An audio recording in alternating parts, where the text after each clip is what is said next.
என்னால ஒன்றும் முடியல. நல்ல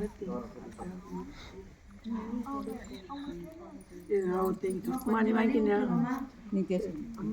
உங்கள் வீட்டுக்கார வரட்டும், அவர் தேய்க்கணும், நீ தேய்க்கணும். நீ வாங்க. முதல்ல ஆண், அப்புறம் பெண்ணு. அப்படியே ஒரு சுற்று ரவுண்டு பார்த்து வைப்பா. நான் உட்காந்துக்கிறேன். ஒரு வச்சு நல்ல பாட்டு பண்ணுற 5 விரல் பதிகிற மாதிரி. அதாவது இது வேண்டாம் வெறுப்பா தோற மாதிரி 4 கை 4 விரல் 5 விரல் தோறோம்னா அம்மாவை நம்ம நல்லா ரசிச்சு அம்மா என்னை தீர்த்து கூடம்மான்னு சொல்ற மாதிரி. புரியுதா? ஒரு தாயையும் ஒரு மகளையும் எந்த அளவுக்கு நம்ம கட்டி அனுப்போமோ அது போல தரணும். மேலே ஏற்றணும், மேலே ஏற்றி கீழே இருந்து மேலே ஏற்றி இப்படி விட்டுரு. முடிச்சிச்சு. இல்லை மாதிரி எல்லாம் என்ன சொல்றீங்கன்னா அடுத்த மாசம் வரும்போது இந்த தகுடு வேற மாற்றணும். யாரு இப்படிக்கா சொல்லிட்டு அது முன்னே சுத்தணும்ப்பா. சும்மா ஒரு சுத்து அவ்வளோதான். இப்போத்துக்கு ஒரு சுத்து ஏந்திரு பார்த்து அந்த அம்மா டச் பண்ணக்கூடாது. அதாவது பூசணும்ல. சரிப்பா சரி. அஜில் இருக்குதுன்னா நான் என்ன பண்றதுமா?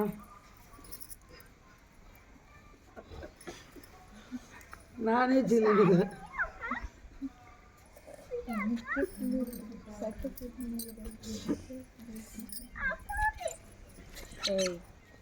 நல்லா வேண்டிக்கோ. புரியுதா? இன்னையோட என் பிரச்சனை அன்னைக்கு தீர்ந்துடணும். என் தாயே சாமான் கழிட்டு வந்து இந்த பணியில் போய் ஈரத்தில் என்னத்த பண்ணுறது?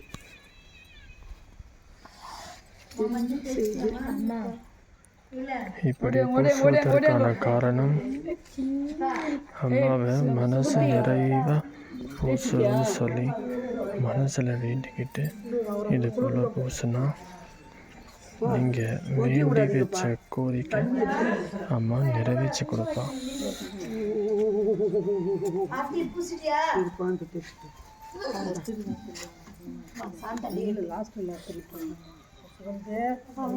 நல்ல மனசார கை கழுவ கூடாது, குங்குமம் வைக்கணும். குங்குமம் வைக்கணும். கை நிறைய பூசிங்க. அவ்வளோதான். போதும்டா. நீ கேட்டே இப்போ அம்மா கைண்டு வந்துடும் போது கூட நல்லா சுத்தின்னு வராங்க. இது பாரு நல்லா தலைக்கு பட்டை போடு. வேற யார் எல்லாரும் அண்ணா கூப்பிட்றாங்க. சாந்தா சாந்தா கூடு. அவர் லாஸ்ட்டு, அவர் ஃபைனல் டச்சு. அவர் கை வச்சிட்டோன்னா அப்படி யாரும் வைக்கக்கூடாது. சாமி கொஞ்சம் மாதிரி